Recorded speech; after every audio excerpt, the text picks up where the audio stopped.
Waar kom wette vandaan? Hoe het wette ontstaan? En nou praat ek nie van moderne wetgewing nie, ek praat nou spesifiek van wette wat deel is van die wet van die Here, dit wat ons ken as die Torah. Die wet van die Here, waar kom dit vandaan? Daar's twee uiterstes. Die een manier is om te sê dit is die ewige wil van God, dit is in beton gegiet, jy mag niks daaraan verander nie. Die ander is om te sê die wette is vervul in Christus, daarom het hulle verval, hulle geld nie meer vandag nie. Nee, 'n groot deel van ons Bybel is die wet en ek leer verskriklik baie uit die wet van die Here en uit die wette. Dis belangrik om te onthou dat die wette weerspieël God se karakter. So as ek die konteks van die wette ken en ek verstaan die wet, dan verstaan ek meer van God se karakter en dan kan ek die beginsel agter daardie wette op 'n baie beter manier vir vandag van toepassing maak. Dit klink dalk 'n bietjie teoreties, maar daar's een gedeelte in die Bybel wat vir ons baie mooi wys hoe die wette ontstaan het, of ek sal eerder sê hoe die wette gegroei het. Ons kry dit in Numeri 27. Dis 'n kwessie van 5 dogters wat rondom 'n sekere praktiese reëling met Moses gaan praat het. Kom ons lees Numeri 27 van vers 1 tot 11. Dit gaan hier oor die dogters van 'n man met die naam Selofgat. Die dogters van Selofgat, hulle name was Magla, Noa, Gogla, Milka en Tirsa, van die Manasse familiegroep het na vore getree. Selofgat was die seun van Gefer, seun van Gilead, seun van Mager, seun van Manasse, seun van Josef. Hulle het voor Moses, die priester Eleazar, die leiers en die hele volksvergadering by die ingang van die tent van ontmoeting gaan staan en gesê: Ons vader is oorlede in die woestyn. Hy was egter nie onder die bende nie, daardie bende van Korag wat teen die Here saamgespan het. Maar deur sy eie sonde het hy gesterf en hy het nie seuns gehad nie. Waarom moet ons vader se naam verdwyn uit sy familiegroep, omdat hy nie 'n seun gehad het nie? Gee vir ons erfgoed tussen ons vader se broers. Moses het die saak voor die Here gebring. Die Here het vir Moses gesê: Die dogters van Selofgat se versoek is billik. Jy moet beslis vir hulle onvervreembare erfgrond gee tussen hulle vader se broers. Jy moet hulle vader se erfdeel na hulle laat oorgaan.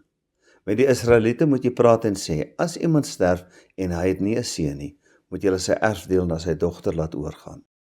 En as hy nie 'n dogter het nie, moet jy sy erfdeel vir sy broers gee. En as hy nie broers het nie, moet jy sy erfdeel vir sy vader se broers gee. En as sy vader nie broers het nie, moet jy sy erfdeel vir sy bloedverwant gee, wat die naaste aan hom is in sy familiegroep. Hy moet dit dan in besit neem. Dit moet vir die Israeliete 'n wetlike voorskrif wees, soos die Here Moses beveel het. Hierdie is 'n baie interessante verhaal, en vir my is dit besonder insiggewend om te sien hoe die wette ontstaan het, die wette wat ons vandag in die Bybel ken. Hierdie gedeelte eindig om te sê, dit is 'n wet. Hierdie reëling is nie maar net 'n praktiese reëling nie, dit word 'n wet. Waaroor gaan dit? Ek het probeer kyk, maar ons kry nie in die Bybel 'n wet wat sê seuns moet erf nie. Maar dit was die algemene gebruik. Dit was die gebruik in Israel, dit was die gebruik in Egipte, in Babylonie, Assirië. Dit was die algemene gebruik van destyds, en ons moet onthou, die Bybel is geskryf binne 'n konteks van mense wat goeie en regverdige wette gehad het. So, die reël is seuns erf. Nou het hier 'n uitsonderlike ding gebeur. Amper kan 'n mens sê 'n testcase om te kyk of hierdie wette geldig is. Daar het 'n man met die naam Selofgat in die woestyn gesterf en hy het 5 dogters gehad. Baie belangrik, die dogters se name word genoem. Dis nie maar net 'n gevalle studie nie. Dit gaan oor mense. Hier is 5 dogters en hulle het 'n probleem gehad, want volgens die gebruik van destyds sou hulle nou nie geërf het nie. Nou gaan hulle na Moses toe en hulle vra vir hom: Hoekom is dit dan nou so dat ons pa se naam gaan verdwyn, want sy grond gaan nou na iemand anders toe gaan? Dis belangrik om te verstaan hoe die verdeling van die land Israel gewerk het. Daar is 'n baie belangrike beginsel. Die land is nie die mense sinne nie. Die land is die Here se. Ons lees in Levitikus 25, die grond mag nie permanent verkoop word nie, want die land behoort aan my.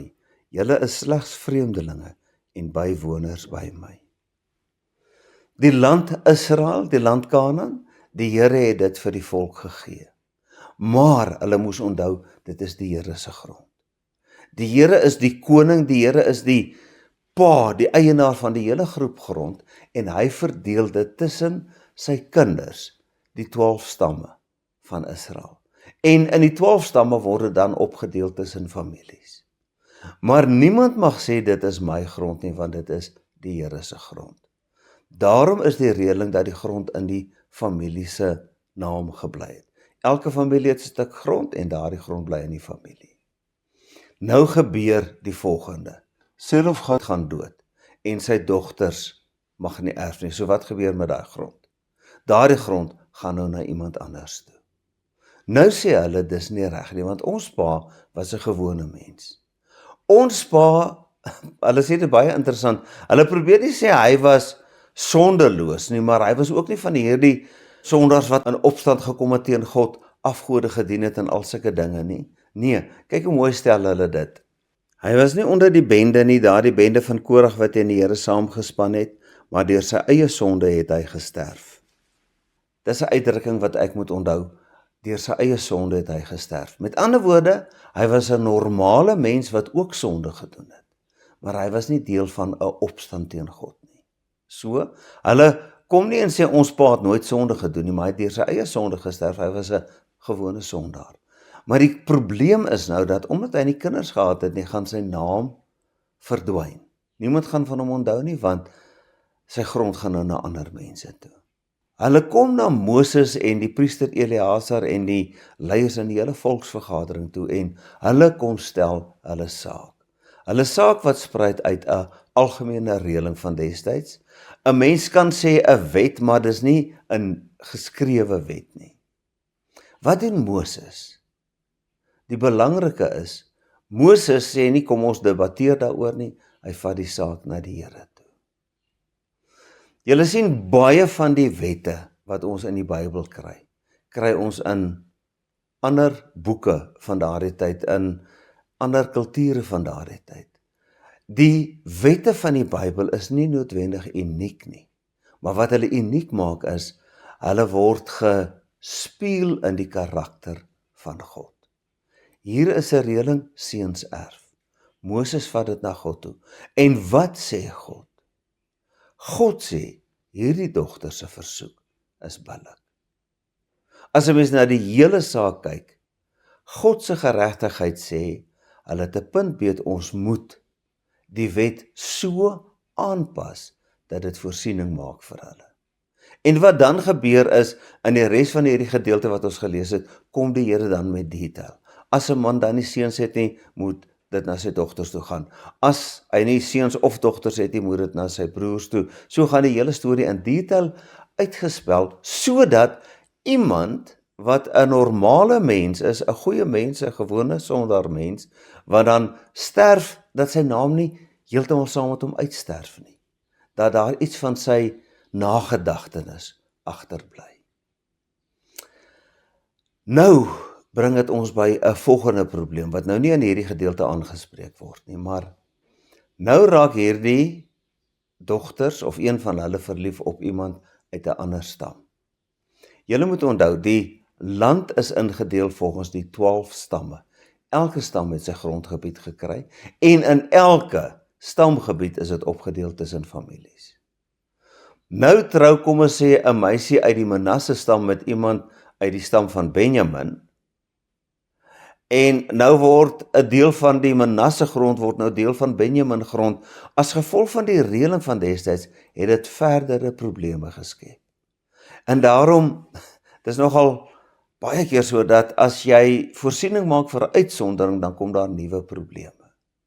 Dis hoekom ons net 'n paar hoofstukke verder iets baie interessants lees. Ons lees in Numeri 36 vers 6 en 7. Dit is wat die Here aangaande die dogters van Selofgad beveel. Hulle mag trou met wie hulle wil, maar net met iemand uit die geslag van die stam van hulle vader.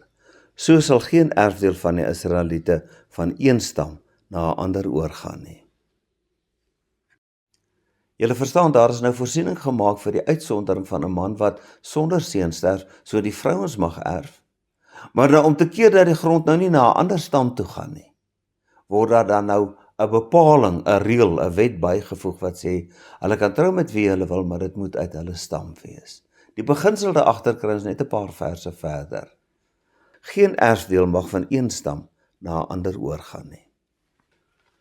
Wetlike goed is altyd vir my baie moeilik om te verstaan, maar hierdie gedeelte gee vir ons 'n baie mooi kykie in wie God is en hoe sy wette werk. Daar was 'n reël. En 5 dogters, wat nie maar net mense is nie, wat nie maar net 'n saak is nie, hulle word by die naam genoem. Hulle name, hulle menswees is vir God belangrik. Hulle kom stel hulle saak en die Here sê, hulle is reg. Ons moet voorsiening maak vir hulle. Dit wys vir jou dat enige mens vir God belangrik is. Baie keer hoor ons dat vrouens in die Bybelse tyd niks was nie. En ja, daar was regtig waar beperkings, maar hierdie gedeelte wys vir ons, alhoewel daar beperkings was op wat 'n vrou se gesag was of nie, die mens maak vir God saak. Elke mens. En dan die kwessie van reg en geregtigheid. Ek het geleer, in die Bybel is daar baie min beginsels, maar daar is toepassings van beginsels. As 'n mens vir jouself sou afvra, wat is die beginsels van hier geld? Dan dink ek, is hier 3 wat baie belangrik is. Die eerste is, God is regverdig. God trek niemand voor nie, en as die bestaande reëling nie voorsiening maak vir die reg van iemand nie, maak God 'n plan. Dan verander hy sy wette, dan brei hy sy wette uit. God is regverdig. Die tweede ding is, die erfdeel is heilig. Dit wat jou toekom, erken God. Hy sê ons is vreemdelinge en bywoners. Ons sê baie keer, ag, dis maar net aardse goed. Ja, maar hierdie aardse goed kry ek van God. Dit is net aardse goed. Ons is vreemdelinge en bywoners. Maar God beskerm ook my aardse goed. God is ook die een wat wil sorg dat daar, wat aardse goed aanbetref, reg en geregtigheid plaasvind. En dan natuurlik, wat baie belangrik is, die familie moet beskerm word. Hierdie dogters is nie uitgelewer aan omstandighede of aan skelm mense nie. God is die een wat sorg dat hulle belange beskerm word. En daarom hierdie eerste aanpassing, hulle moet erf, en toe dit nou blyk dat daar 'n tweede probleem is, die grond gaan uit die stamgebied verwyder word, maak die Here 'n verdere aanpassing. Hierdie gee vir ons 'n mooi kykie in hoe die wette van destyds ontwikkel het. 'n Algemene reël, seuns erf, wat nee, daar moet 'n aanpassing kom. Die seuns erf, maar as daar nie seuns is nie, dan kan die dogters erf. En as daar 'n nuwe probleem opduik, dan word die wet aangepas. Geld hierdie wette vir ons vandag? Glad nie. Die detail van hierdie wette geld nie. Nommer 1, ons erfstelsel werk anders. Dis nie seuns wat erf nie. Die ouers bepaal wie gaan erf. Die tweede is, ons grond koop ons. Dit is ons eiendom. Dis nie soos in Israel waar al die grond aan die Here behoort het nie. En die derde is, dit gaan nie oor, daar moet nou in die stamverband en die familie die dinge geskied nie. So, 'n mens kan maklik sê, hierdie wette het verval. Nee, hulle het nie verval nie, want die beginsel daagter geld nog. Die beginsel is, God is regverdig. Uit hierdie hele gedeelte leer ek nie watter wette om toe te pas as dit kom by erfreg nie, maar ek leer van God se geregtigheid. En as ek in enige ander opsig sien, mense word uitgebuit, dan laat hierdie ding my besef, dit gaan nie om die letter van die wet nie. Moses het nie gesê, jammer julle, die wet sê so, julle het nie 'n saak nie. Nee. Hy het na die Here toe gegaan en gesê, Here, wat moet ons doen hier? En die Here het sy karakter gewys. Die Here het gewys, hy verstaan wat is reg, geregtigheid, billikheid. Ons verstaan van eiendom en grond is baie, baie anders, maar ek dink hierdie is regtig waar aktuele sake. As dit kom by grond, as dit kom by enige saak, erfreg, dan moet ek onthou, geregtigheid moet geskied. God is die God van geregtigheid en ek as kind van God moet werk vir geregtigheid. Dan moet ek besef, 'n erfdeel is heilig. Ag, partykeer is mense sentimenteel rondom erfgoed. Dan gaan ek sê, ag, wat beteken daai goed? Dis niks werd nie. Nee. As dit vir daardie persoon iets werd is, ek moet dit respekteer. En dan die belangrikheid van die familie. Dit is en bly ongelooflik dat die Here sê nee. Hierdie man se naam, sy familienaam mag nie uitsterf nie. Hier aan die einde van hierdie gedeelte het ons hierdie klomp reëls, dan moet dit na sy broers toe gaan, dan na sy pa se broers toe, wat ook al. Is alles daar om vir ons te wys, vir die Here is ek en my familie en my naam belangrik. Nie my naam soos in ek het baie prestasies gehad, ek is 'n held, ek is iemand wat dink ek is beter as ander nie. Nie my naam in die sin van ek en myne is vir God belangrik. Ons leer hier iets van die wette. En Jesus het dit vir ons baie duidelik gedemonstreer. Daar is vreeslike duidelike wette rondom die Sabbat. Waar kom dit vandaan? Wel, een van die verklaringe wat die Bybel vir ons gee is, toe God die volk uit Egipte gelei het, het hy gesê, nee, so kan dit nie aangaan nie. Hulle het 7 dae 'n week, van son op tot son onder gewerk. Dit kan nie so aangaan nie. Ek gaan vir hulle 'n rusdag gee. Ek gaan dat hulle elke 7de dag rus. En dan nie net hulle nie, maar hulle slawe, hulle diere, almal by hulle moet rus. God het dit gegee. Hoe sê Jesus? Die mens is nie vir die Sabbat gemaak nie, maar die Sabbat vir die mens. Dit is nie dat God die Sabbat gemaak het en toe het hy nou gesoek, mense moet nou die Sabbat hou nie. Hy het 'n situasie gesien waarin hy die mense jammer gekry het en as gevolg van sy reg en geregtigheid het God gekom en gesê, die mense moet 'n rusdag hê. Wat het gebeur? Die dag het so vol wette geword dat waar Jesus goed gedoen het op die Sabbatdag, waar Jesus se disippels vir hulle bietjie are gepluk het op die Sabbatdag, was hy heeltyd in die moeilikheid, want dit het vir hulle gegaan om wette, om reëls wat nagekom word. Hoekom? Sommer, dit staan daar. Dis vir my opvallend in die Bybel. Die Here gee nie sommer net wette nie. Sy wette is met 'n doel, en daardie doel is om uitdrukking te gee aan die samevatting van die wet. Liefde vir God, liefde vir die naaste. Elke liewe wet, hoe simpel dit ook al vandag vir ons mag klink, hoe irrelevant dit vir ons mag wees, het 'n beginsel daar agter. Vir my is dit lekker om na die wet te kyk, na die omstandighede te kyk, en dan te vra, wat is die beginsel agter hierdie wet? Baie van die wette van die Bybel het te doen met higiëne. En ons gaan dit anders toepas vandag, maar die beginsel is dieselfde. God is nie veranderlik nie. God sê nie nou sis en dan so nie. God is dieselfde. Hy wil hê dat reg en geregtigheid moet geskied. God wil hê dat ons in liefde met ander moet leef, dat ons moet doen aan hulle wat ons wil hê hulle aan ons moet doen. Maar die wêreld verander. En daarom, soos ons in hierdie gedeelte gesien het, soos wat die wêreld verander, soos wat die situasie verander, word die wette aangepas of uitgebrei, maar die beginsels bly dieselfde. Dit is wonderlik om te weet, ons het 'n God wat regtig omgee. Soveel omgee dat hy dit laat neerskryf, sodat die een mens nie kan kom en sê, ek doen net wat ek wil nie. Ons probleem in die wêreld is, mense doen net wat hulle wil. God het gekom, en hy het vir ons in die Ou Testament die wet gegee, die Torah. Hy het vir ons in die Nuwe Testament gekom, en Jesus het vir ons gesê, ons moet dieper gaan as net die woorde van die wet. Ons moet die beginsel daagter verstaan.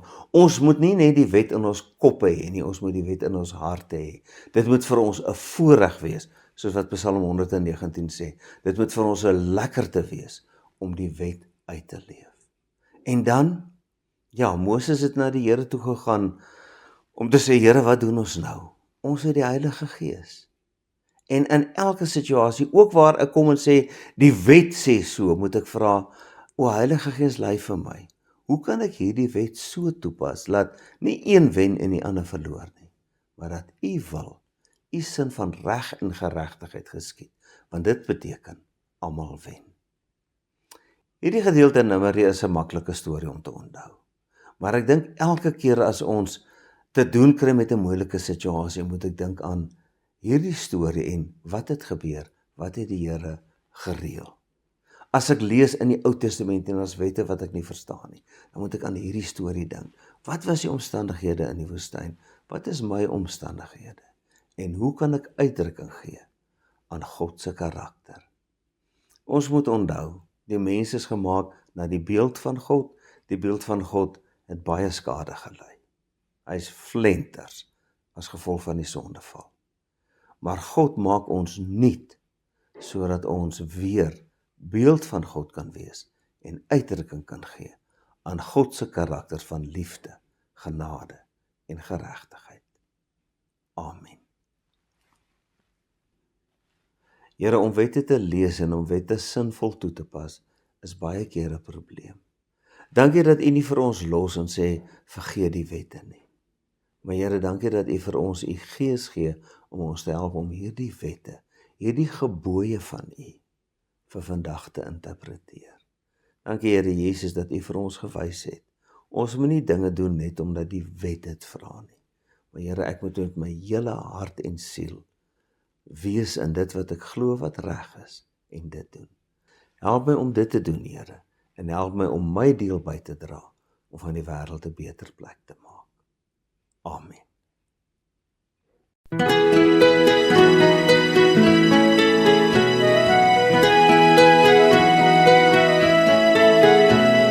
Prys die Here, lof en prys hom, ek wil God se lof besing. Hy is magtig, lof en prys hom, ek wil God my loflied bring. En solank ek leef om eer, lof die groot en troue Heer. Hy is goed, die God van Jakob, vestig ook op hom jou hoop. Hulpeloses rig hy weer op, blinde oë maak hy oop. Hy wat als geskape het, hy alleen sal jou kan red. God gee uitkoms en bevryding, hongeriges gee hy brood. Hy genees ons van ons lyding en verlos uit elke nood. Die verdrukte in gebed, hoor hy aan sy liefde red.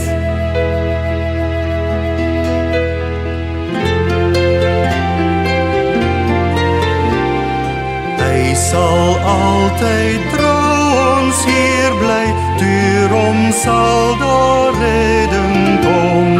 Maar die goddelose stuit hy en versper sy pad vir hom. Hy sal altyd bly regeer, halleluja, prys die Heer.